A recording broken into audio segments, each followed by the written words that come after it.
getting hit multiple times coming out of that bike section. More drivers coming to blows.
Well, good evening or afternoon or morning, depending on where you are in the world, and more importantly, happy holidays.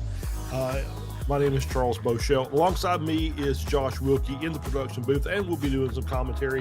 And welcome to the Formula V Weekend Warriors here this Saturday. Today we'll be racing at Snetterton on the 300 layout. So it's going to be a great day as we wrap up, the early, pre-Christmas racing here on Slow Motion Broadcasting. Josh, welcome into the broadcast. Looking forward to a good one. Obviously, you're the expert here. This is my, fill in. Oh, speaking of filling in, the reason I am filling in today is Ron Maunz is having himself a birthday. Ron, happy birthday to you, and many more as well. But obviously, 21 is a very special one. And it's hard to believe that you're that damn young. So, Josh, welcome into the broadcast, and looking forward to some good racing today. Yeah, absolutely. Snetterton's a great track. It's one of my faves, actually. Lots of kind of technical stuff out here. Some good passing areas. as well as it just kind of being a fun place to drive around, at least in my opinion. I like this place. Last section of the course can be really difficult. That last corner is very important. Yeah, so I think we're going to have a good one here today, and definitely going to back up your thoughts about our friend Ron there for sure. 21st birthday today, so massive shout out to Ron for his birthday. Hope he has a great day today, and we obviously miss him here at the Weekend Warriors, all the great work he does around here. So enjoy your day, man, and have a good Christmas, and we'll see you when you get back, man. Have a good one. Yeah, absolutely. And I will echo your sentiments on the track as well. I do like Snetterton. I think 200 is probably my favorite of the layouts. I just think 300 is a little long for me. But you're absolutely right about that final sector. Going from basically from Brundle and Nelson around until you get back to the start-finish line is very, very challenging. It doesn't matter what car you're in. It's just very difficult. It's almost single line in some areas. Really hard to get the car around. And yeah, so looking forward to some really good racing today. So we are in qualifying. Tortolo is on top of the board there in qualifying on 215.122. Andy Milton just behind the 215.5. Darmaid Toomey. I'm going to get that right. Darmaid. Hopefully we'll get that pronunciation correct for you. 215.7. Rodrigo Tustis just behind in fourth, and then Chris Montgomery rounding out your top five as we're going to ride on board here. And this is Darmaid, and we'll get a ride with him and see how this track lays out. We run down the start-finish line, pretty straight shot. Obviously, these V's are going to get a good toe coming down this front straight as we cross the start-finish line. Going to move way over to the left side of the track as we get ready for that first corner, which is Riches, and it's a very, very tight 90-degree corner. As you can see, the car trying to get away from him and does. He finally loses it there, and we'll have to find somebody else. Try to pick someone else. Somebody else to, Angel Soto. Here we go, almost down the front straight. As Rodrigo is coming around here in around the final corner, so we'll get another shot at getting our lap guide through here as we get back on board here, and we're going to run down that start-finish line again. Once again, obviously the V's very good at drafting, so you're gonna see some really good side-by-side racing down the front straight here. As once again we head down into Riches, 90-degree corner, a little tricky on the inside there. There's some bumps on that inside apex curbing that you got to keep an eye on. Obviously, you want to make sure that you don't flare too far out. As we head down into Montreal, the hairpin corner, this is turn 2, and I usually see 180 all the way back around. You'll get a little short shoot here before you head out into Palmer, which is turn 3 on the 300 layout. And it's obviously just a very winding, open apex left-hander there. Plenty of runoff room. You can go a little bit wider than the curbs as we run our way down into Agostini. Sorry about that. And that is turn 4 here in this layout.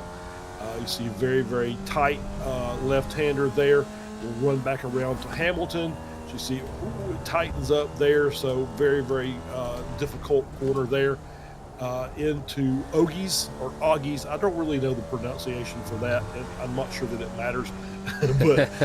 but that is turn 6, and then we'll get the run out of Williams down the Bentley straight. Obviously, second, another long straightaway, another good draft, and you want to get this car set way up to the right here. As we head down into Brundle, this is the beginning of the very, very tight technical sector here. And you can see this is going to be almost a knife edge as you go through there. And you're still trying to slow this car down to get through Nelson. And you're going to get that nice run out there on the outside in the bomb hole, which is literally what its name implies. That is where a bomb hit it during World War II. Coolest corner ever. As we get around Coram here. Coram, very, very long, winding corner, and then a really tight left-hander back. That's Murray's. That gets you back to the start-finish straight and the run down. A little bit of a difficult entry there on the pit entry. It's not quite straight. As a matter of fact, it's quite curvy. That's going to play a little bit of role maybe in this race. We'll see. as that is the lap there with Felix Samoas now on pole, just breaking the 215 mark, 214.956. Tolo, Middleton, Toomey, and Soto, your top five. And Josh, you're obviously the guy that's here week in and week out, and I'm just kind of filling in. So what are we seeing as far as our lap times here? Are we seeing anything that looks out of place? Yeah, a little bit, to be honest. So we do have some new drivers today. Felix Samoas and Tortello at the top is no new news for us in the Formula Vs for sure. That is pretty par for the course here. But Andy Middleton, Dermot Toomey, Angel Soto, these are all new drivers to the Formula Vs. That I believe we've seen a few appearances by them once or twice in the seasons we have done previously, but never right at the beginning of the season and never right behind each other like this. So we do have some new drivers today. I believe Rodrigo Tostes there as well is going to be one of them. Alexander Grossen from the SRFs, I believe, is with us today. So we got some new drivers out there. A little bit of a shakeup at the top with the Andy Middleton and Darmid there. And then we have our first Spec 2 driver of Angel Soto in 5th place, just followed by Alan DeGassis, who has been putting in some serious lap times in the last few races there last season. He was really at the pointy end of the field, so wouldn't be surprised. It's going to be interesting to see, Charles, if these new drivers can kind of keep that speed. It's one thing to get out there and set a fast lap time. We know they're fast, but this is a whole nother deal in the Formula Vs about just how you're going to have to think about things, where you're going to make a pass, how you're going to make that pass, and then just kind of getting used to the drivers around you, as we see Jim Brewster taking a little bit of a grass mow there. Yeah, a little bit too much on the inside there by Jim. And let's. I'm sure we've got points, right? We keep up with points around here in the Weekend Warrior Series, right? We do, but this is round 1, so we have no points tonight. First round of the season. So this is a clean slate. So this is just goes to show that I don't pay enough attention around here to find out what's going on. So we do have. Yeah, so it is true. Obviously, it is the first week of the new of the 2026 season 1 for iRacing, so it makes complete sense that we're at all zeros. So new season with new opportunities. But yeah, I do know obviously Felix and Tor. Felix especially runs a lot of the Sunday shows, the Formula Ford and the Spec Racer. So obviously no surprise that he's sitting up at the top. Alan DeGassis, nice run there, P7, our highest ranking Masters driver. Angel Soto sitting there in P6, highest ranking Spec 2. And a nice contingent of Spec 2s and Masters up there in the top half of the field. So looks like we're going to have a pretty good race. Obviously, this is a track I don't think it's used quite a lot. It's on the lower end of usage here in the iRacing service. So sometimes when we do that, it's always a little bit of a learning curve when we come to a track that doesn't get a lot of usage, and I think this may be part of it here today. Yeah, I think that's a good point to bring up. You're going to have people who have been here and maybe like this track like we have. If you're a Weekend Warrior, you've probably been here before, if you've been in the FFs or the SRF, so you're going to have a little bit of acclimation to the place. But that's a very good point to bring up. If you haven't practiced around here and this isn't your 3rd, 4th, maybe even 2nd time been here, then it's going to be all new, and this place is not very forgiving for a new driver at all. Even if you think you have it, the first race or two you do on it really kind of sets the field for or the fog of war for the race that you're maybe going to do good in around here, because it's going to take a bit to figure out where those passing zones happen. That second section of the course, the end section of the course through Brundle, Nelson, Baumhole, Coram, and Murray is a very, very technical section. It's kind of counterintuitive here and there. You have to slow down a lot more than you think and get on the gas early. Big curbs to avoid. There's those the floppies. I believe I heard an Australian call them floppies once, which kind of sounds like the noise it would make when it hits the car, and I was like, that's perfect. But so I think we'll call them floppies from now on. You can actually hit them, but I don't think they do any damage to the car in iRacing, so it wouldn't matter. You can actually take a good chunk of those floppies out actually to get a good lap time around here. Yeah, it's a lot of those are really so, like I said, there's some of those that are a little tricky. There's some kind of hidden points there. The ones obviously in these cars that you want to avoid are those giant orange sausage curbs is up because they're about the same height as the car, and I'm sure that would not be a pleasant experience Yeah. here in these Formula Vs. As qualifying is done, as we roll over to the race session, we'll have the starting grid as the drivers line up and get ready for this race. So yeah, it's going to be one of those. It's going to be a fun race. Obviously, the last race before Christmas holidays.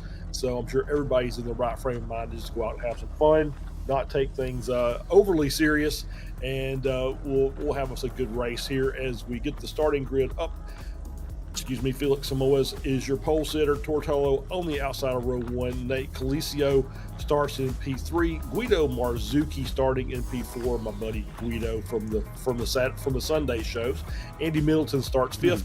Darman Toomey starting in 6th. Angel Soto starting in 7th. Alan DeGassis starting in P8. Russ Telker starts in P9. Rodrigo Tosta starting in P10. And then after Rodrigo, we have, we have Chris Montgomery in P12. We have Andrew Love. If I can get it to scroll over here on me, clicking the button, nothing's happening. There we go.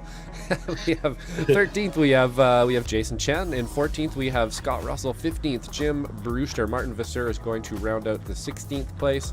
In 17th, admin in Duldime Racing, we have Michelle Lynn in 17th. In 18th, we have Alexander Grossen. In 19th, Kurt Nunez. And in 20th, we have Stephen Westcott. Yeah, rounding out the remainder of the field, Nick Tello starts in 21st. Jason Grider starts in P22. Brian Hansen starts in 23rd. Stephen Tucker starting in 24th. And Wayne Buttermore is 25th in the final car in your 25-car starting grid. So it looks like everybody's got a good qualifying time set.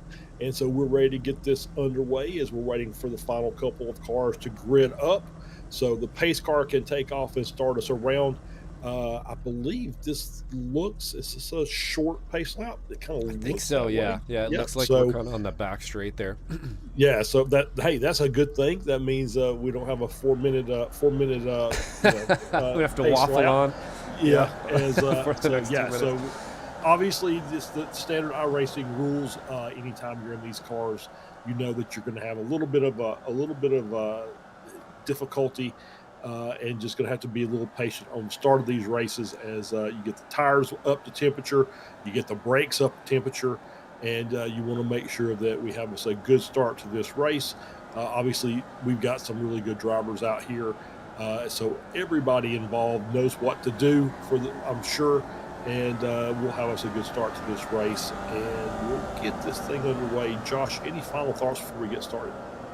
Yeah, I think you raised some pretty good points there. This is going to be a little interesting with some of the new drivers here, especially up front, and trying to figure out kind of where it is you're supposed to be on these first couple laps is going to be a little bit difficult. We've got a pretty big field here today. This is not the widest track in the world in areas. There are definitely some kind of filtered down lines through corners, including this one here. You really don't want to come double wide through here or try to go double wide through this last corner. You basically have to come to a stop to get two cars through this last corner onto the straightaway, and stuff like that will really mess your race up and send you backwards. So it's going to be about making good decisions, and looks like we got a pace car pulling off here. Felix Samoas and Tortello leading the field. Here we go. All right, here we go. And flag is dropped. We're underway, and Felix Samoas gets a good run off of the line, and he's going to get himself about a 2-car length advantage over Tolo as they make their way down toward turn 1. Still got a 2-wide situation there between Calicio and Marzucchi there for P3. Looks like it's going to be Calicio hanging on to that 3rd spot with Marzucchi running in 4th. Middleton in 5th. As we go farther back in the field, looks like the only real issue we got, Stephen Westcott off the back just a little bit, has dropped down to the back of the pack as we work our way through Montreal. No real damage to report to anybody. So even though Westcott has dropped to the back, he's still in there. He's still at the back of the field. So nobody with some damage yet. As it starts winding up here, you see Tolo working his way to the inside, looking for that run down, is able to get that pass made, and he's going to make his way up into the lead. So just barely there. They're still fighting, and Tholo finally makes it stick, and absolutely not. Samoa says, nope, not done with you just yet. So we're going to see if we can get this, get everybody straightened out, and we do indeed. So now Samoa's in front, Tello in second, Calicio in third. We see a little bit of smoke, and that is from the cars, not from any kind of contact that I've seen. So as the cars, as they downshift, you get a little puff of smoke out of these engines. It looks like everybody still nose to tail as we work our way down into the first time through Brundle. And this is going to be the tricky part. So let's see how everybody does as we work our way down. Too wide is not going to be the answer to somebody's going to have to back out of this as Tolo works through in front of Samoa's. Calicio maintains P3, Marzuki maintains 4th, Milton in 5th, and Tolo makes a good pass on the inside, taking advantage there. And still a good start. Oh, now we have the contact. Nick Tolo in the back of the field. I think that was Steven Tucker as well, and Brian Hansen also. So 3 cars going down into Brundle, and 3 cars not surviving that. It looks like Tucker is going to end up with a meatball. He's going to have to come in and make a stop to get that car serviced as we head back up to the front of the field. Yeah, that was a pretty good first lap. Some beautiful shots there of all these FVs coming down Snetterton there into I believe that was into Nelson and through bomb hole and stuff. Just looked amazing through there. It was pretty cool. Very clean lap for everybody for the most part there. A little bit of argy-bargy in the background there, but nothing. Looks like everybody actually kind of survived it. No wheels hanging off anybody or no terminal damage, let's say, for anyone. So hopefully they can continue getting a little bit more frenetic now as we see Russell Telker here on that last lap. I kind of made a gasp there because he was so close to the back of that other car. I'm not exactly sure how they got away with that. We got a nice Christmas paint on the 87 there too. Loving that on Rodrigo Tostes here. Looks like, is that a pug with a hat on? It kind of looks like it. We love stuff like that around here. I think that was a parrot. Oh, it is a parrot. Yeah. You're right. Yeah, it's a parrot. A Christmas parrot. Yeah. So Christmas parrot. I love it. Gotta love the Christmas paints. This time of the year for it. Got a nice battle there. See Jason Chin in his car, looks ready to fight as he's got elbows out, as they say. Which is a very nice little thing there. That's kind of cute. But Tolo and Samoa is still up in the front, still pretty tight. Obviously, you see the orange and yellow there on the gaps between the cars. And that's basically within a second on everybody, all the way down to 18th to Nunez, and now Grider tightens it back up. So now it's the top 20. All these cars now 3 wide running down. That's Calicio going down to the inside. He's going to run to the front, and he's going to try and take the lead, but he's going to get a fight back from Samoas there on the right-hand side. They don't make contact, but very side-by-side there as they work their way through Nelson in the bomb hole. You see the compression there on the inside of the track, and it's still side by side, 3 wide battling through Quorum, and you just see the lines that these guys are taking, and that's probably the widest part of the track, and you see it's just everybody's able to just fan out through there. You see a little bit of lock up there. That's on Samoa's, and he falls back, and he's dropped back all the way back down into P4. Marzuki able to get to the inside there, as Andy Middleton is now looking to the outside, coming down the front straight into turn 1. They are wheel to wheel as they work their way down into turn 1. It's a very tight corner, so they're going to be very careful here as they work their way through. And it looks like Middleton is going to just run it, keep it on the outside, keep the momentum up, and just hang on to it there. And not quite enough, though, as Felix is going to have the advantage on the inside going into Montreal. And looks like he is going to be able to just... you see contact there with Bonilla and Toomey. Oh, no. And coming out of Montreal, saw the car just contact rear to front. Montgomery. Montgomery is off as well on the outside here of Palmer, and gets it restarted. And we'll have to see if we can get a replay of that one. Did not catch that till it was already over with.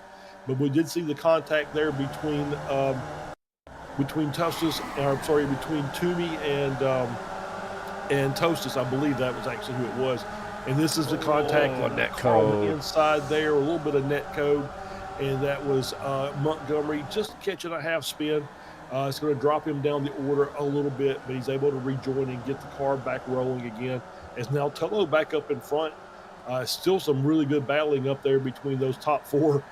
As Middleton has dropped off just a little bit. So it's Tolo, followed by Calicio, followed by Marzuki, followed by Felix Samoas, and then Andy Middleton rounding out your top 5. And obviously with the incident involving Toomey, now you have a little bit of a gap between 5th and 6th place, with Soto dropping back about 1.8 behind Middleton. Yeah, this is just through this section again, through Augies and everything. I'm surprised. This is kind of where it starts to sort of filter out, because you're kind of slowing down in there. One of the bigger kind of abrupt slowdown spots on the course. But we saw, I believe it was Coliseo and Samoa's going through there double wide, and I've maybe seen that workout once in my entire iRacing career, that people actually made it through there, especially in an open wheel car. So that was some really great driving and very respectful between the two of them there. But you did see visually just how much time that cost them. This whole pack of cars caught them. They went from, maybe a second back to a couple cars there to all of a sudden having 5 or 6. We see Guido Marzucci looking up the inside here of Coliseo, kind of just putting some pressure is what you want to do in these situations. I don't think he was really looking for a pass there, Charles, but he's just trying to pressure Coliseo into a mistake, get him in his mirrors a little bit, maybe make some mistake bumps, Tor, and then all of a sudden, now I'm in first place, or something of that nature. And that's part of the game out here, especially in a Formula V where you don't have that acceleration to get you out of trouble. You don't have those really springy things you can do, so you have to kind of make your moves count. You got to think about them and then execute them. Yeah, absolutely. And this is, I obviously commentate on the Sunday shows, but all these single make races is you see this just everywhere, and it's every time. The single make races make for really, really good racing because obviously you've got some diversity in driver skill, and you've got a little bit of a diversity in maybe setup to a certain extent. But it can be Formula V's, or it can be all the way up to Porsche Cup. You're going to see some nose-to-tail racing just because the cars are that equal. And so it makes for some really, really interesting racing and some great battles on track as the driver's skill kind of sorts them out, and they get to a group, and there's just really not anything you can do. You're kind of waiting on the car in front to make a mistake and then hoping you can capitalize on it. Otherwise, you're just kind of stuck in line there as we're running 3 wide, going down into Brundle one more time. And that's just a really tight battle there as Marzucchi takes the lead. Tolo and Coliseo are sitting there battling for P2. They can't do that very long, and that'll give Guido a chance to escape. He's already kind of pulled out 6/10 just from that run down through Nelson side by side between those two cars. So they got to be very careful to not let Guido get away. Otherwise it's kind of race over, and that is the other side of that as far as single make racing. Is once you go side by side and you're in these equally matched cars, once you lose time, it is very difficult to make that time up. Yeah, that's another good point there for sure. It's all about momentum, and if you lose that momentum, you're just gonna end up going backwards basically. And we got a 3 wide battle here again. Alan DeGassis in the middle, Shen on the outside, and the Bullet Bill car trying to make it work out there. Not really going to work on that side. Andrew Love looks like he came out on top of that one in the yellow car there on the inside 944. Able to do it. Looks like a hot dog livery there, I think, on the 326. Oh, Not bad. no! Oh no, he got flipped. Oh, the commentator cursed as soon as I looked at his livery. He is in the rhubarb now. Unfortunately, we're going to lose. I believe that was Angel Bellina Soto there, doing very well today too. So unfortunately, the hot dog's out. Love that livery though. Fits the car perfectly. Yeah, and unfortunately, and that was in that group with had Alan DeGassis and Andrew Love, and just saw it was just a little bit of contact. They were trying to run the cars, two and trying to make it 3 wide in through Montreal, and there's no way that's going to happen. As we're going to replay here, and you can see DeGassis there in the middle, Andrew Love just in front in this group as they're running side by side. A little bit of a can't tell if that's really a lockup, but then you see diverging. Yeah, it's just diverging lines as Soto on the outside trying to cut it back, and then DeGassis on the inside kind of letting it float out, and they just got to meet in the middle, and there you go. There's the contact, and then Soto now with the meatball help to come in and get that car serviced as we're just past the 10-minute mark of this 30-minute race. So he's got some time to make up some positions through attrition here. I think this is one of those races where we might see a little more attrition than normal here at Snetterton, because once again it's very kind of a difficult track and a little used track, so not a lot of room for sort of tight battles, but still up front Tolo back up to the lead. Samoa's in second, Marzucchi in third, Coliseo in fourth, Milton in fifth, and then there's a big gap back to Andrew Love sitting there in P6. So now you've got that 5-car breakaway up front. followed by another 5-car group that contains Love, Russ Telker, Alan DeGassis, Jason Chen, and Jim Brewster. About a second and a half behind is Kurt Nunez. It's got Alexander Gorson alongside him. Toomey and Tostas are kind of on islands to their, well, Toomey's kind of on an island all to himself. Tostas has got Lynn and Grider for company. Chris Montgomery, Brian Hansen, Stephen Westcott, Nick Tello, and Wayne Buttermore, the last 5 cars that are running on track. And they're pretty well spread out back there at the back of the field.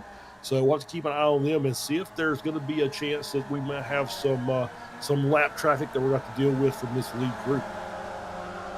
Yeah, quite possible around here, and I'm finding it interesting. It looks like, not a whole lot of fighting. As soon as I say that, they start fighting on a part of the track they haven't before, but they seem to continue really kind of filtering down through Augustini, Hamilton, Augies, Williams, and then kind of breaking away again from there around the course, and then really sort of filtering down again into that section to try to get their passing done. And it's really slowing down the lead pack, although they do seem to be able to kind of be moving forward a little bit, probably because of that pack behind them doing something similar, at least on one section of the course here. But this is, it's one of those courses that I feel like you can make a pass around here in a lot of places, but it just never really works out. It feels like you can pass everywhere almost, but you just can't. You can't do it, and it really, really does slow you down. As we're seeing here, we're going to try to go double wide again here, I think, and it might end up getting it sorted out by then. But getting through this section double wide every lap is just slowing you down.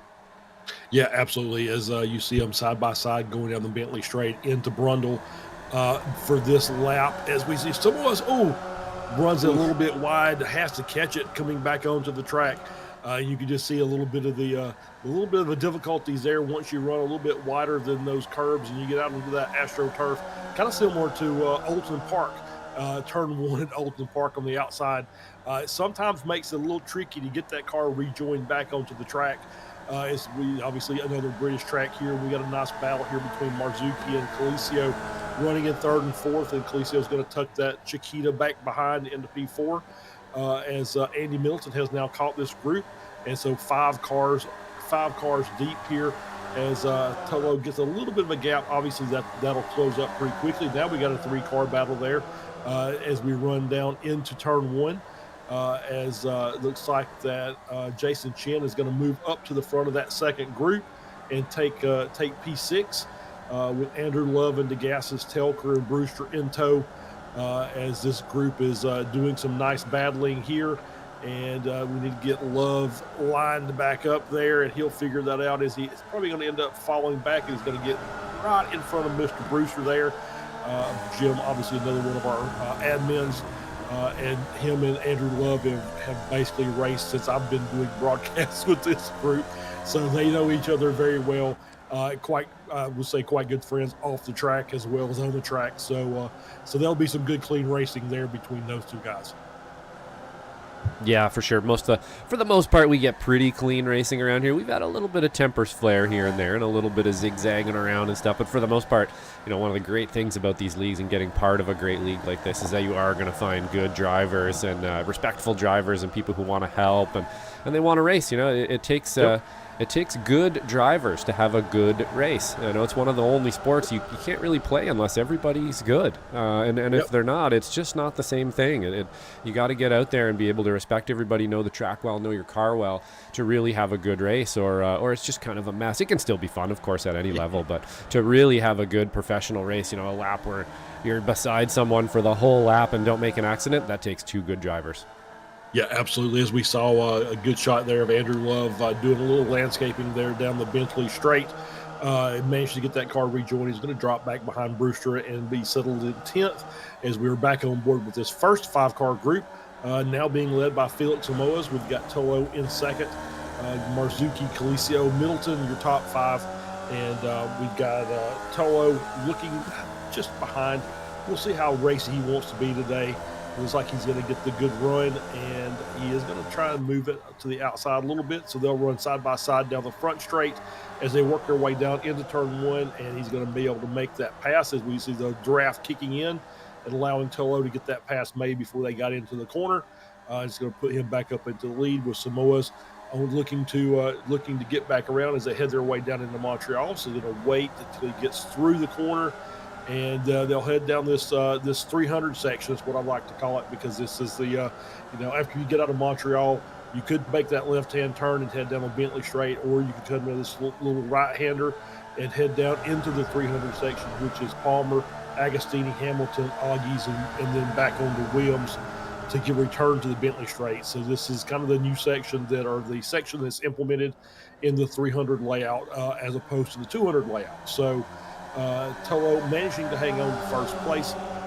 Samoa's there in second. We see a little bit of battling there between Telker and Jason Chin, who has fallen off.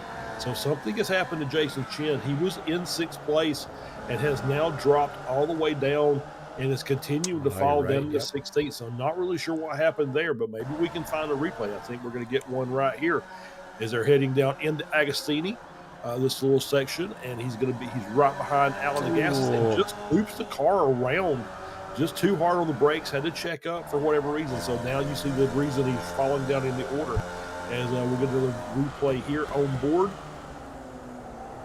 Yeah, I think he had just a little bit more speed carrying in than Degassis did, and had to add a little bit of brake pressure there at the very end, and it was just enough to lock the brakes and send him around. So obviously not great for Jason. He's dropped down to 17th, and he's got an opportunity to make up a few positions here. Obviously got some pretty good pace in these cars. As a Spec 2 driver here, he's already kind of graduated into Spec 1 in a couple of the other series. So he's got some good pace when he's on track. He'll be able to make up a few spots, I think, without too much trouble, as we see the battle again for the overall race lead between Samoas and Tolo. And Samoas is using that same thing that Tolo did last time, running that outside line down the front straight and be able to get the car ahead before we get to turn one. And he left the door open and allowed Tolo to come back on the inside. So they're going to race down side by side into turn two, into Montreal as well. Very, very tricky to run too wide through here. You got to be very careful and make sure that you have the clearance, as you saw with Tolo. As he flared the car out, coming out of that corner, he made sure that he had the clearance to get in front of Samoas, and is able to hang on to that position this time as they work their way down into Agostini again. We're at the 19-minute mark of this 30-minute race, so we're about 2/3 of the way through, and looks like the battling is starting to pick up just a little bit. Yeah, absolutely. Good call there as well. He definitely did kind of flare the car out a little there just to kind of show the back of his car, but you're not getting around me over here. Some really, really good driving with this top pack here. They're just very respectful with each other, and you got to love that when you're able to kind of facilitate a pass. It's not, you don't win the race right now. You win the race in, we still got just a little over 10 minutes left here until you can win the race, and that's what the V's are all about, is really being there at the end, making sure you're set up at the end, having that strategy, and then trying to execute that strategy. And really nobody's better at it than Tor Tullo, and his competitors have had to try to find a way in the last couple seasons to beat that strategy that he's able to do. If he's behind you on the last lap, there is a very good chance he's going to be in front of you by the checkered flag, and that's sort of the way it goes. So if I was out there and I was them, I would probably trying to keep him in front of me right till the very end, and then try to get around him, or maybe you can get him caught up with some other drivers, but that is not going to be easy to do. And just some great driving from this top pack here. Everybody really driving clean and fast, and it's great to watch. Yeah, it really is. As I'm just kind of looking, and there's not really going to be any lap traffic unless something weird happens. Right now, the last car on track is only about 38 seconds behind the lead pack. So it's still a pretty tight group as far as things goes. We see the track map popping up on the screen there as the Tullo is, and there we go. And there's Tor Tullo around again past Samoas going into turn one. And yeah, I think you're right. I think P2 is probably the correct position. I think that's where you want to be, as we see a battle here between Jason Grider and Chris Montgomery and Rodrigo Tostas as they're working their way down into turn one. And looks like Tostas is going to be sitting there in 15th as Chris Montgomery, and now Jason Grider trying to look for the move on the outside of Montreal. And you see Jason Chin up on the curb, and around he goes, and that easy is to do. That is one, yeah, as you said, very easy to do there, and that's why you don't really want to mess with those big orange curbs there on the inside of these corners. Is you just don't know how the car is going to react when you're climbing that mountain with two tires. You're not really sure what the car is going to do, and you saw obviously Jason trying to just keep it as tight as he could on the inside, and tried to get back on the throttle as the car settled, and just maybe too much rebound, and around he goes as we're now back with Tolo coming through the Williams corner back onto the Bentley straight. Josh, you know what my favorite part about this track is? What's all that? the corner names are own signs on the track. Yes. And so I don't have to look at anything. Probably why I can remember just them all. watch the racing. It's like, hey, there. Oh, look, this is Brundle coming up. So now we're coming down into Brundle, and Marzuki is going to take the lead, and Samoa's is going to sneak into P2 there as a nice little 3-car battle there going down that Bentley straight. And Guido jumps out to the front. Felix is going to run in second. Tolo's in third. I don't think that's going to bother Tor very much at all, as he has Colisio and Middleton just behind him. So this 5-car pack remains. That second group that contains now 3 cars, DeGassis, Brewster, and Love are sitting there about 2.8 seconds back. So they're kind of hoping these cars kind of keep fighting, and that's just going to allow them to just make up a tenth or two here and there. And if they get close enough, obviously they're going to get the draft of about 0.8 to 1 second back. And that if they can get to that point, they're going to get pulled up into this, and then it's going to be a nice 8-car battle for the race victory here. As you can tell, Andrew Love, P8, fastest lap of the race, getting all that draft from everybody else, 2:14.701. Yeah, great lap there for sure, and it does look like somebody has hit the attack button here with the top drivers.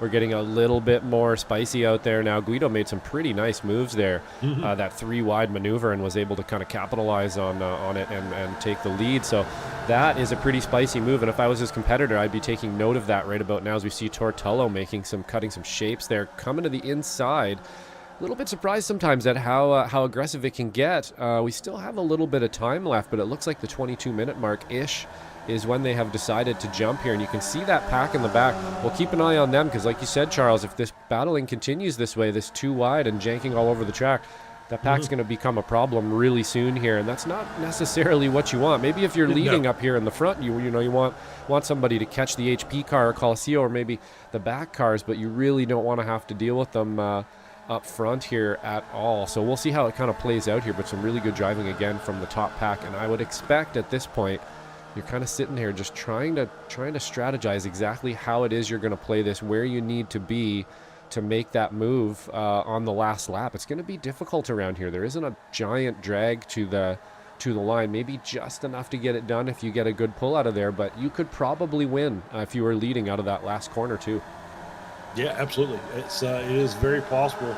It is not the longest straightaway in the world, but there is enough room there that if you get a good run from second position or maybe even third position, you get enough of a pull down that straightaway that you can make a run at the start finish line.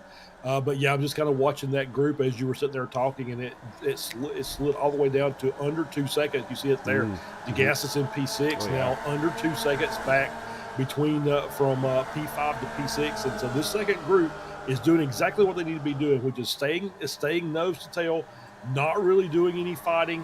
They're saying, okay, here's what we're going to do. We're going to try and close this gap down, as we see now Brewster moving as just completely ignoring everything I said, Jim, and running and making a charge for that position, as now they're going to run side by side, but they tuck it back in wisely.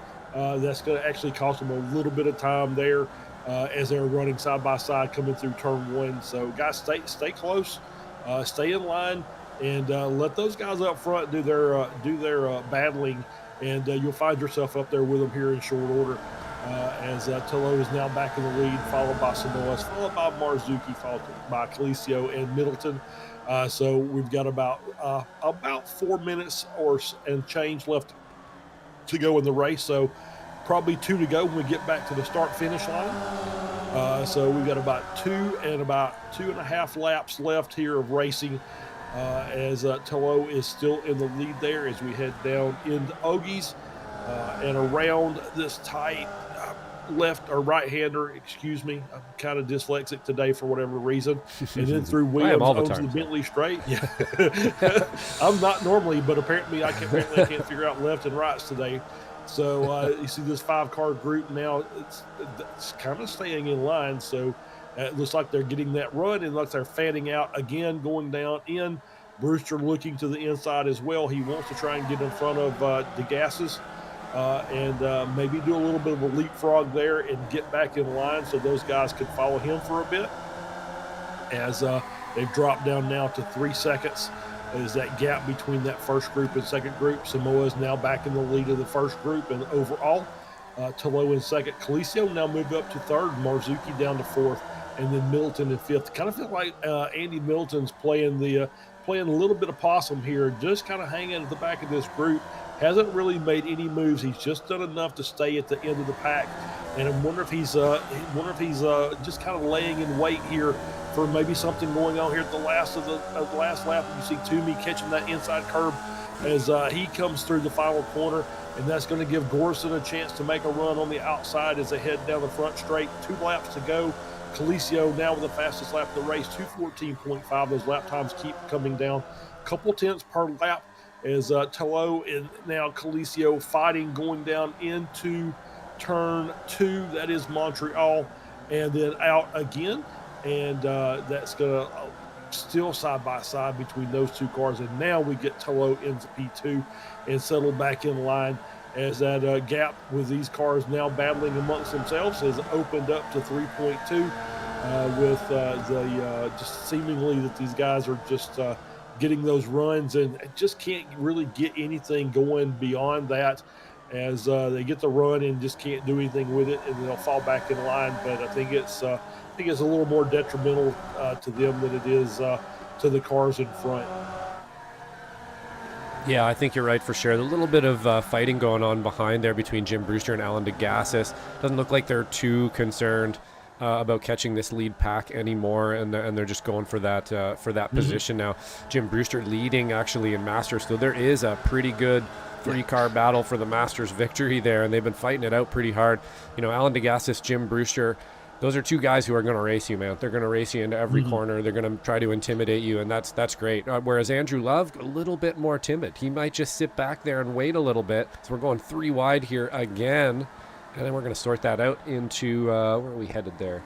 Whoop, I completely lost my train of thought. They're into Nelson here, going through Bomb Hole next, I believe. Yep. This is not one necessarily you want to be going too wide through either, but it works out. As long as you can get into this next section here, Corn and Murray's, as long as you can get kind of sorted out between those 2 corners into the last one, that's really where you don't want to be too wide because you're going to lose a ton of time. And it does look like that backpack is catching up a little bit. Don't think it's going to be enough, though, by the end. Well, I don't think so either as we head down the front straight for our final lap. This is the white flag lap, and we should be seeing Barney flapping that flag in the breeze as we come down to the line. Did not see it. Obviously, way too fast there as they were coming through. So, but now 4 wide going down into turn 1, and that's not going to work, and they get that squared away as we see Colisio on the outside hanging it out there, coming out of 1 and a good run down. And we're going to have a 2-car, maybe 3-car battle going in. Nope, just 2. It's Colisio and it's Samoa's coming through Montreal for the final time as we work our way down into Riches. This is turn 3 coming up as we see Colisio tucking back in. He's going to take over that second position over Tolo, Marzuki, and Middleton as we get a nice battle there. And it's Felix Samoa's way on the inside there, going defensive, coming through Palmer and then into Agostini, hangs on to that inside line, does not want to give that corner up, does not want to give the inside line advantage up as they work their way around into Hamilton. And it's going to be a very tight entry, wide opening there as they work their way through, getting plenty. As you can see, that is still Samoa's. Tolo is in second, Colisio in third. And we see the battle visit we do. Great battle happening here. We missed. The gas is there. Yeah, running in 6th, 7th, and 8th. And that is going to be for the Masters title here today. as we're going to go back on board. So we've got the Spec 1 cars. All 5 cars are in Spec 1 class. So class victory and overall race victory on the line as we see 2 wide between Tolo and Samoas heading down the Bentley Straight. You see Colisio sitting there in P3, Marzuki outside in P4, 2 by 2 going down into Brundle, and then the in through Nelson. It's very tight through here. They all managed to get through. Tolo in the lead, Samoas in second.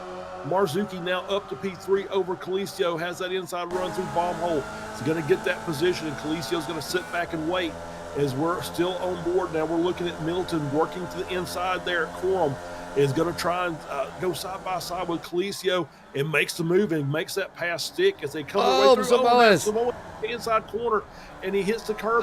Middleton. And that's Middleton on the outside. And I saw Andrew Love as well. And DeGassis and Brewster. All the cars just seem to be crashing in the final quarter, and Tello gets the win, followed by Guido Marzuki in second, Colisio in third. Gorson ends up finishing in P4 seemingly from nowhere. Toomey finishes in P5, bouncing across the start-finish line. Samoas in 6th. Andrew Love finishing in 7th. Michelle in 8th. Middleton. In 9th. Chris Montgomery rounding out your top 10. What a crazy end of this race. Wow, it was so much to catch up with there. I'm not sure I'm going to be able to get back and get all of it, but let's try. And because there was a really good battle as well going on between Jim Brewster and Alan DeGassis. I'm going to see if I can't go back to that quickly, and then we will, and then we'll see if we can't catch up to that incident. Unfortunately, it looks like we just had a crash at the end, and then there was just kind of nowhere for that pack to go, unfortunately, and they just ran into. You know what? I have that one first, so let's have a look at that. We did see, I believe it kind of kicked off with Samoas going off track here, and then we'll just stick with it for a minute. Yeah, and it's just, you can see Samoas. It looked like maybe Tolo cut a little bit to the inside and kind of pinched Samoas off, took his line away, jumped the curb, lost the car, and then you saw the carnage that happened behind them. As we'll get another look here as we'll see if we can catch some of these cars coming through after. And you see Samoa's around. I think he caught Middleton there with the rear of the car. And there we go. And there's Middleton. Love on the outside trying to avoid. You see Brewster on the inside with the gases there as both those cars collect each other. And what a crazy finish this race. No, I thought there's no contact there. Just Samoa's locking the car down. You see Middleton on the outside. You see Colisio working his way through. And then as Samoa is kind of forces everybody to go wide, and there's Middleton, and there's nowhere for those guys to go with the car on the outside. And so that all 3 of those cars in the second pack are basically having contact and having damage done to their cars. And seemingly, wow, just here's the question I want to know, and I'm going to see if we can go back and find this. Is as we're getting another look here of Brewster, and you see DeGassis on the outside, Love in third in that group there as they work their way through. We're going to get this run down. This is into Hamilton, so this is even further back. You can see the side-by-side racing these guys are doing, seemingly swapping positions every corner between these 3 cars as they work their way around through Augie's and down into Williams. We're going to head down there, and we're going to get this run down into Bentley Straight. We're going to see how everybody shakes out once we get down there. So you see Brewster currently leading this group, running in P6 with Love on his right hip, and then DeGassis just behind. So now they're 2 wide, side by side, coming down the Bentley Straight, heading their way down into Brumwell. You see DeGassis going really wide on the outside there, wants to open that corner up. Love sneaks his way through, takes the position, takes P6. It takes a little bit wide there, but not too bad as Brewster gets a really good run. Kind of gets stuffed a little bit there going through Bomb Hole. And as they work their way through Quorum, you see DeGassis making that run and getting that position. That drops Jim down to P8. And here comes the fun as you see the smoke up in front. And these guys are going, okay, where am I going to go? Where am I going to go? Let's go wide. Oh, that's not the right idea. As you can see the car on the outside there, and really nothing for them to do. So the question I have after all that, Josh, where was Gorson before all that started to end up finishing? That is a P4? Great question, actually. Let's have a look. He was somewhere at the edge of the top 10 when all that started, which is absolutely insane to end up finishing 4th as we're on board there. Let's back that up a little. So yeah, he's going to be running in ninth in a battle there with the car alongside him there. As these guys know, this is P9. So he's running in ninth, kind Whoa. of off the back of these groups, and just sneaks through and managing to pick Wow. up fourth. Chaos. So great job of avoidance there by Alexander Gorson to get through all that mess in the final corner. And so just a great battle there all the way through and till the very end, which is just chaos. Wow. Not anything but great job by Alexander there as he ends up coming up in fourth. But Josh, we've got some guys ready to do some talking here after the end of this race. So let's bring in our race winner, Tortello, and we'll have a conversation with him and just kind of work our way down. Excellent. I'll grab him for you here. I got him. There we go. Right.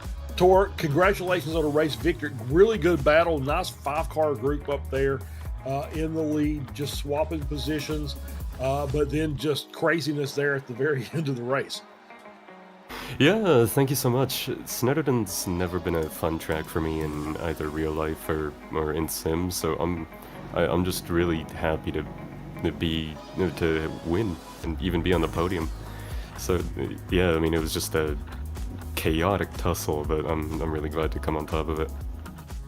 Yeah, absolutely, Tor. And for the most part, I mean, you guys were swapping positions for most of the race. Like I said, it was a 5 to 6 car group up there at the front. But it was not anything, I guess you would say, unexpected for iRacing, obviously using the draft to swap around. But you guys were running really respectfully. But, at the very end there, obviously, the everything happening, I guess, right behind you, that luckily nothing managed to sneak up and catch you in the back there in that final corner coming down to the checker flag. Yeah, it was just it was just kind of an unfortunate incident with Felix, it seemed, and I'm really glad to have survived. I mean, like I said, Snetterton's never been a happy hunting ground, so. Yeah. So let's talk real quick, because I'm just curious. So when you're running this in real life, are you normally on the 300 layout, or do they do a little switching around so you get a little bit of everything when you're there? Yes, sir. Yeah, I'm usually on the Snetterton 300. It's been the site of my first crash in racing. It's been the site of many mechanicals. I'm just happy to be in victory lane. Well, absolutely, and congratulations again on your victory today. And we'll let you get any thanks and shout outs before we let you go and celebrate. A big thank you to Brabham Motorsport, and big thank you to my partner, my contact partner Akumani Mune, and a big thank you to all the guys in that group today, and to you guys at SMB. All right, Tor, thank you very much, and congratulations. We'll see you next week. Thank you very much. And that was our race winner, Tortello, getting the race victory here today at Snetterton. As you can tell, he's very happy this race is over with. So, Josh, you want to do an interview? You want to pick somebody up? And yeah, sure. Maybe I'll grab Guido. I haven't talked to Guido in a while. Let's bring Guido in. Guido, what a race out there today. You were definitely cutting some shapes. Looked like you had some really good strategy early on, and were able to stick it out for a very solid second place on our first race of the season here. How you feeling out there? Yeah, I'm really happy, to be honest, because yesterday in the first draft party, I was a bit off pace. I have a new rig, so I have to adjust it to be comfortable after 2 years with the same configuration. Yeah, after 2 years with the same configuration, the muscle memory was completely set, and now I have to adjust a bit again. But yeah, I found some pace. I botched a couple of qualifying laps, but I was able at least to complete one that was good enough to start second row. This is a track that can be very bastard because if you are involved in the battles mid-pack, doesn't matter if you're fast or not, you will lose a lot of time. because there are a few overtaking spots, but all of them will make you lose time. So that's what we were I saying. wanted to start up ahead, to stick to the front group, and the plan worked. I'm proud about a couple of moves that I did on the backstretch. I'm really proud of those. It's something that a few seasons ago I would have think of. I was quite timid on the track, but now I feel more comfortable running with the fast guys. Excellent. And so I tried it. I'm sorry for Felix, the spin on the very last corner. It was unfortunate. We were battling. We had a very good race up ahead. It wasn't easy. It wasn't easy at all because we battled from the green to the checkered.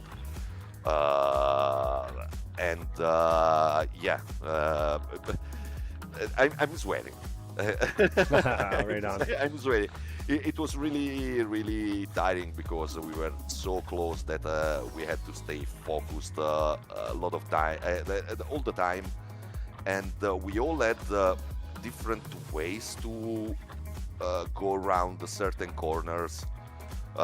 So we really need to pay a lot of attention on what was going on ahead and also behind, because it was a good race.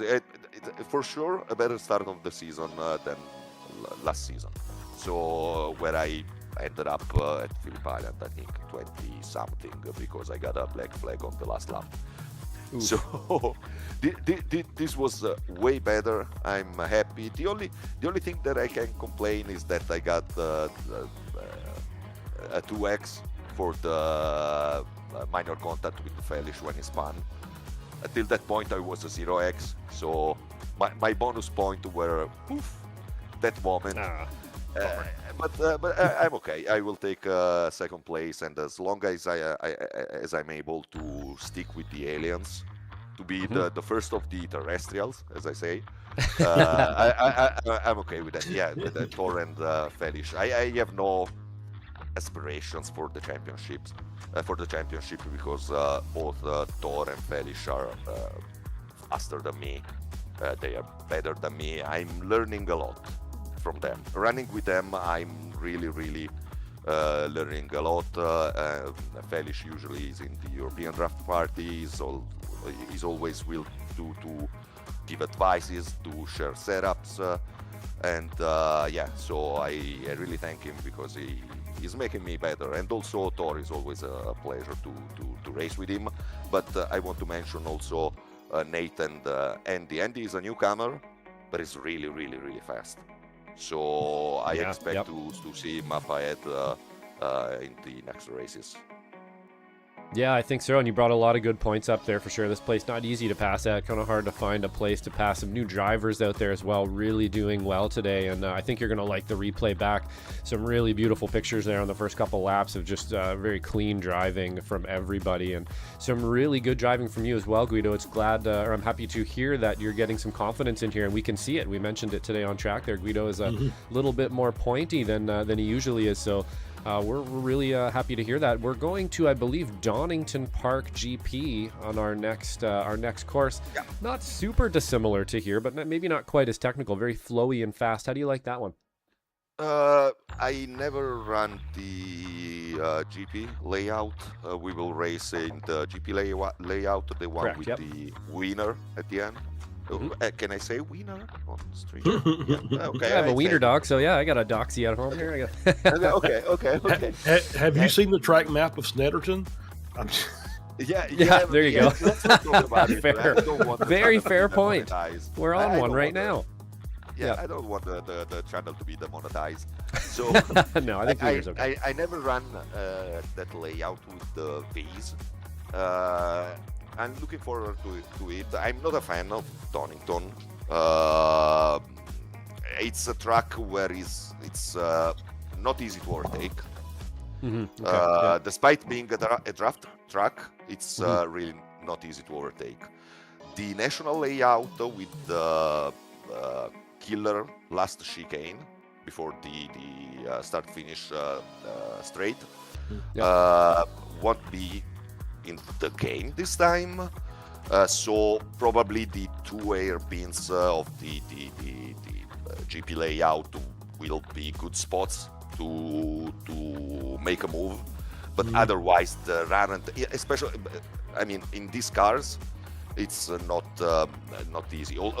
Even turn one, it's difficult to overtake, because if someone defends on the inside, it's almost impossible to go around on the outside. So yeah, kind of filters down. It will need a lot of patience, pretty much like today. A lot of patience. Very similar race, I think, we're going to have there, even though there is drafting, like you said, and it's kind of a wide track. The corners really do filter into one line that's kind of the fastest, and if you're not on it, you kind of lose out. And yeah, it's very similar to here in that way. Maybe not quite as technical, but definitely has the same sort of dichotomy there for sure. But we're going to let you go here, Guido. That was a great first round for sure. Nice, clean driving. Thank you. Lots of pointy stuff out there, cutting shapes. Yeah, it was fun to watch, man. So is there anybody you'd like to thank here? I know you got a couple out, but there's probably a few more. Oh, you know what? Actually, don't forget it's Ron's birthday. Ron's birthday today. Oh, so happy birthday to Ron. Is he allowed to drink yet? Or yeah, not? Dude, I think he's going to have a beer today. Yeah, I sent him some cash for a beer. Okay. Yeah, the company's going to buy him a bear today. So hopefully he grabs one on the company, and have a good day.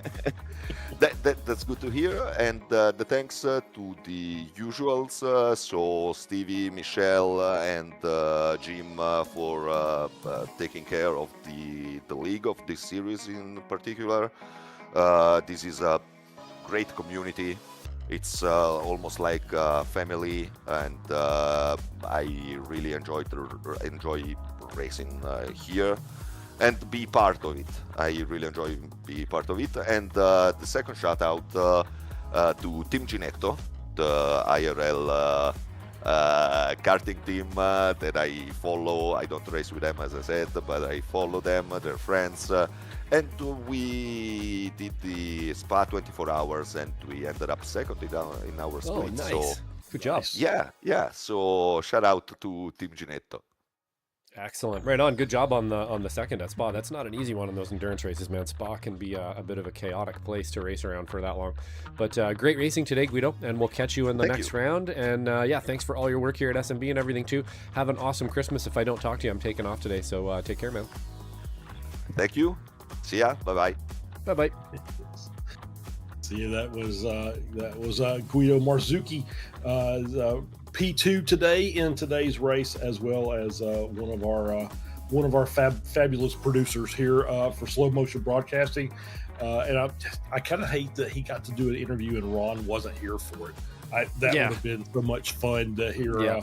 To hear both voices of the guys that I have to deal with on a weekly basis. Almost. Just, the inner recesses of their minds, and for sure.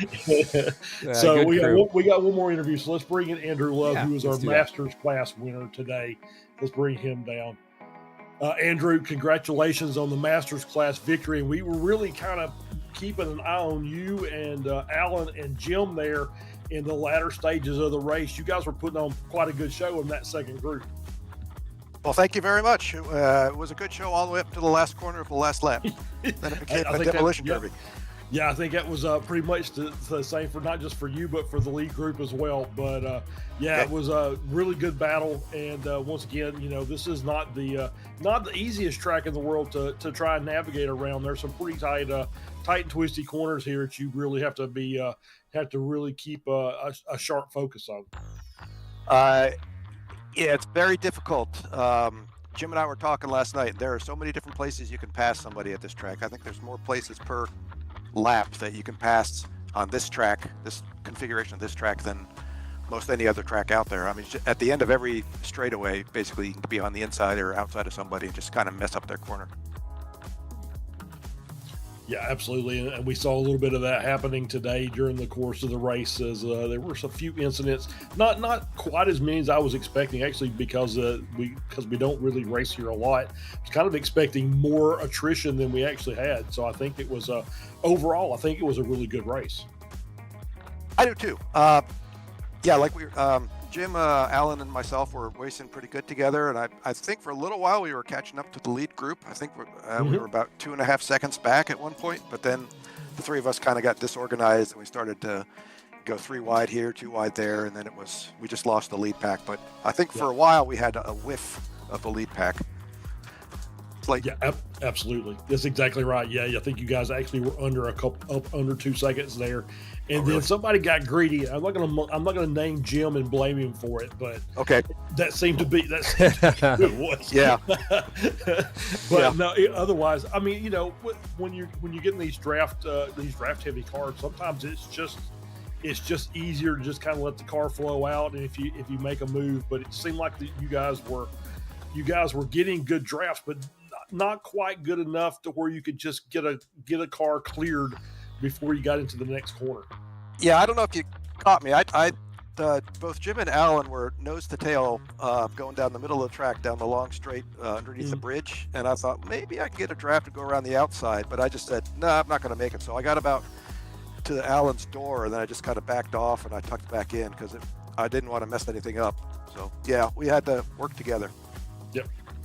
Yeah, so next week is Donington Park on the GP circuit. So the longest configuration of Donington Park. So obviously, Andrew, we've seen you, and obviously I know you from the Sunday races more than the Formula V. So obviously we've been to Donington a few times over the last couple of seasons. So what are your thoughts about that in the Formula V cars? I'm like, oh yay, goody, another second gear track. I hate second gear. It's just a 50-50 chance. It's Russian roulette with that second gear. You never know when it's going to bite you. I love the track. I love the shorter version of it. I do actually like the long version that going through the chicane to get onto the extra little bit there. That's a lot more fun in the longer version of the track. It's just down at the bottom of the hill. It's kind of a second gear, third gear kind of decision. You're just going to get run over or not, or you're going to miss a shift or something. Yep. All right. Well, Andrew, go ahead. Yeah, but I'm looking forward to that. That would be a good race. I do like that track. I do well there. All right. Well, Andrew, congratulations again on the Masters class victory and a P7 overall. So we'll let you give any thanks or shout outs, and we'll let you go and celebrate the rest of your day. Thanks to QAnon. I believe it was QAnon that's sponsoring today, or someone anonymous. Anonymous, yep. Yeah. We'll call it QAnon. Thanks to them. Thanks to the anonymous donor. Thank you. Thanks to you guys for doing the broadcast. Big fan of the broadcast. I'll go back and watch it here in a couple minutes after I get some lunch in me. And thanks to Stevie for doing the whole league thing, and thanks for Jim for doing everything, and thanks for Michelle for going out and organizing all the sponsors. All right. Well, Andrew, thank you very much for stopping in. We'll see you next week. All right. Thank you. Bye.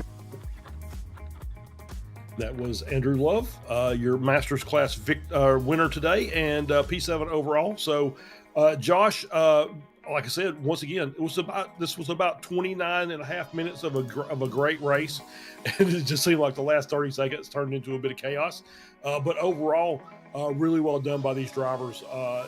Once again, not the easiest track in the world. Yeah, absolutely. Like we said in the run up there, this place is kind of deceivingly difficult, really fun to drive around. It's a really fun track to drive. It's just a kind of a hustle, and it's fun. And I think that promotes those kind of passing. Like we said, we heard from a few of our drivers there. This place, you can kind of pass everywhere, but you kind of can't pass everywhere. It's one of those things, and you really have to kind of line it up and make it work correctly. And we saw a lot of that happening today, and just a little bit of it not working out so well at the end there. But great race, great first round for the season. We'd like to wish everybody here at SMB a Merry Christmas, and hopefully you're all with your loved ones, all your wishes come true and everything here for Christmas. And we'll see you back after the break here, and hope you have a great holiday. There you go. Thank you very much, Josh. And so we've got I think we do have one more broadcast this weekend, and that is the XSLR broadcast. Back to the asphalt. We'll be in the touring cars at VIR, and that is tomorrow night around 8:10 p.m. So happy to be off the dirt. Join us again later on this week for the SRG Sim Racers Group, the F4 Series at Hungaroring on Tuesday.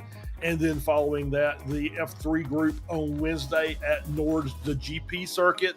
Great. I love the Nord's GP track. And then we do it all again next weekend with the Formula Vs. So, Josh, thank you very much, and thanks for having me in. Once again, happy birthday to Ron, and hope he had a really great night and enjoyed it with his family. And we'll look to have him back here on board next week. But for myself and Josh and everybody at SMB, happy holidays, Merry Christmas. We hope your holidays are filled with joy and happiness, and lots of good food. I know mine will be. And we'll look to see you again next week for some more of the Formula V Weekend Warriors action on Saturday and XSLR on Sunday.